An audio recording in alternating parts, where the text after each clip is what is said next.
god, dude.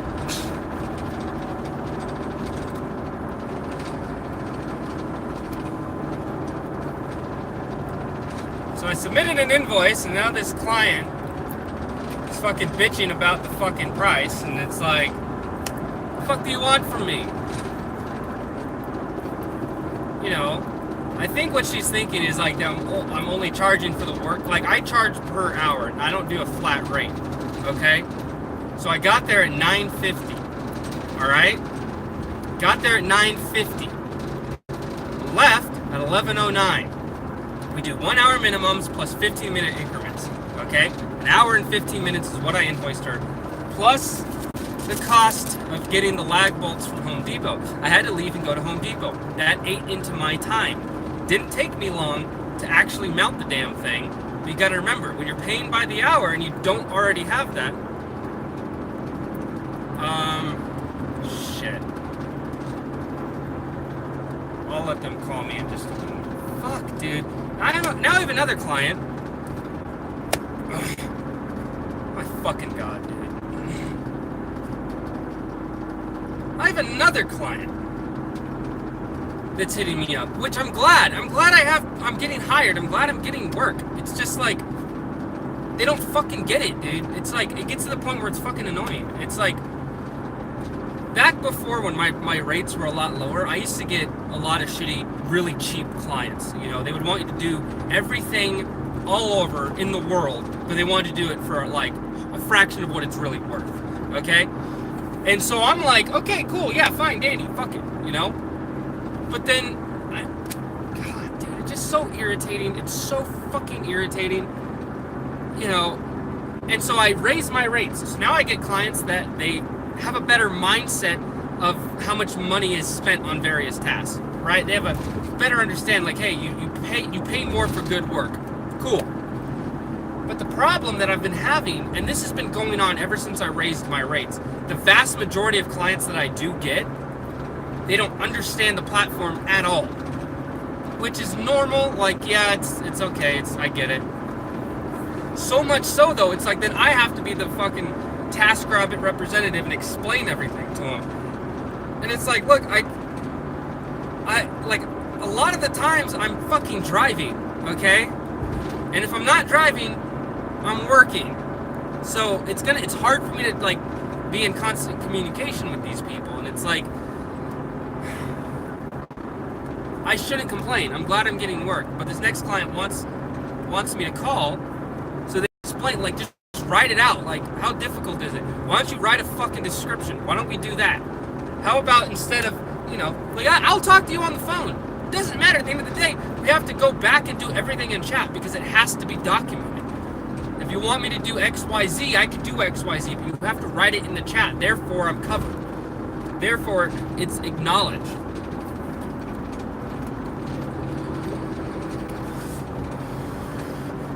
And then, like, that other client is like, I'm thinking where she's coming from is she's only thinking the physical time that it takes me to put the fucking mount on the wall, that's what she's paying for. She's not paying for me to drive all the way out to the other side. Like, that's North Vegas. It was 30 fucking minute drive one way to go fucking handle that.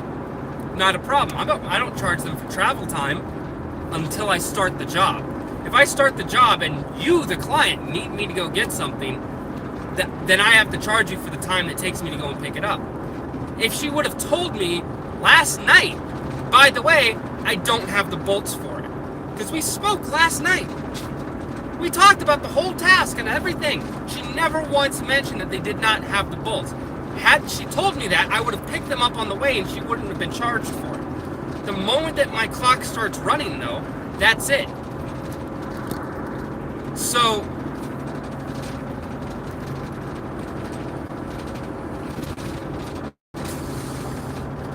the only time that I'm on a job and I pause my timer is if I've been working there like all day and I need a lunch break, or if I've been working there and something happens and I need something so I can complete the job and I have to be the one to make the call to go to Home Depot, then by all means. The client should have let me know, by the way, we don't have lag bolts, so for this. That's not a standard thing that I carry. right? Maybe I should.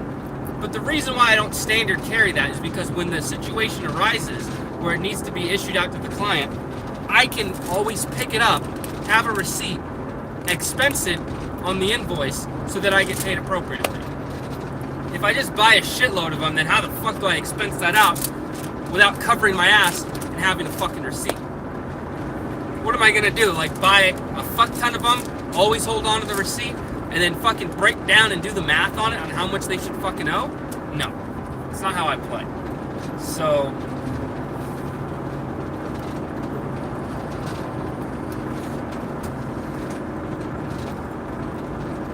everyone has their own ways of operating their business, or the way that they handle different shit on TaskRabbit. That's how I handle mine. It's it's been good. It's worked out. And it's like that's not the only client. Like maybe I should change what I'm doing, because I've noticed that. I've noticed a lot of clients don't have fucking lag bolts for their mounts. Like, unless it's a brand new TV mount, they don't have lag bolts. The hell?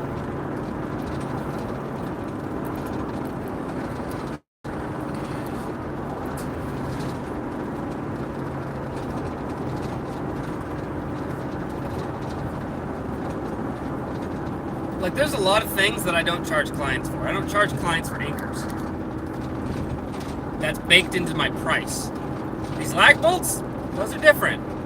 So, because that shit should already fucking be there. It should already be a part of the TV mount. All the shit you need to mount the TV. That's a standard piece of mounting the TV as the fucking bolts. Every time you buy one, it comes with all the hardware.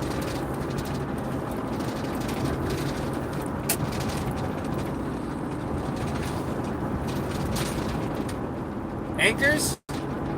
Totally different story.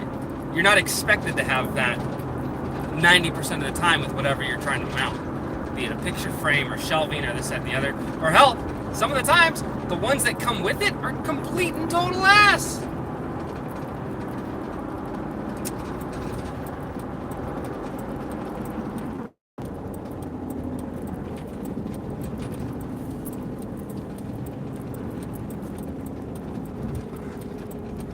So stupid, man.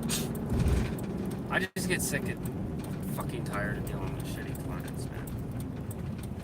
And it's like, this bitch is gonna fucking complain about the price, and then she's gonna leave me a negative fucking review. I thought that my communication, like, I don't know, who knows? Maybe she'll leave a negative, maybe she won't. I don't care. It's like, and these people don't fucking get it. It's like, to have me come out and mount your TV, it usually takes an hour. Less than that. Well, you gotta invoice bare minimum an hour. So what? $40 for the client. $40 to mount a TV? That's a fucking steal. You go to any fucking, like, you go to Pulse, you go to Handy or whatever, to do the same work, like, or if you get it through, like, Home Depot, or no, if you buy the service to have it done through Walmart, which I think it's either Pulse or Handy. It depends on which market, because they have different contracts. But if you do it that way, then they charge you like $120 to $150 just to mount one TV. They don't pay the technician that. No, they take huge heft of that amount. Massive.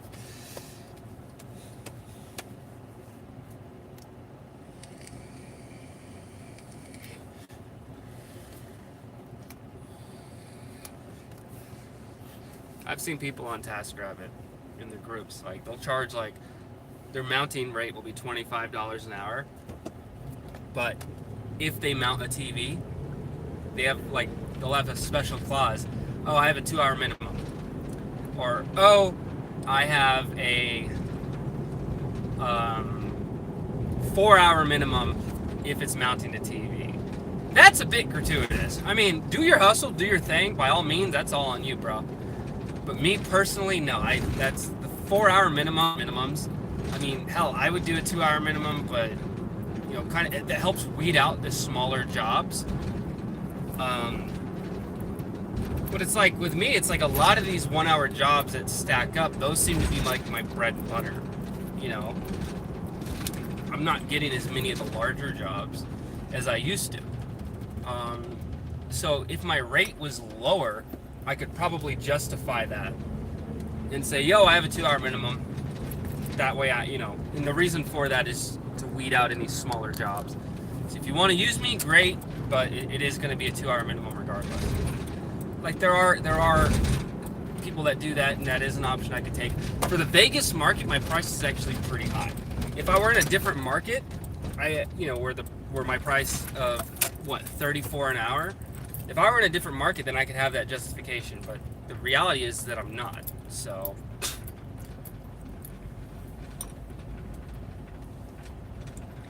I could toss on, if I were like up in the Seattle market, I could rate myself out at $40 an hour with a fucking 2 hour minimum.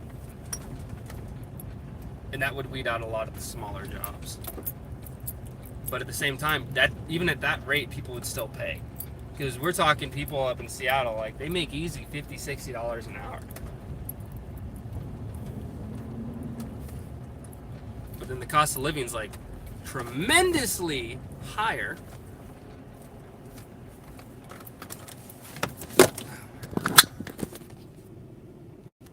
All right, you guys, as always, take care.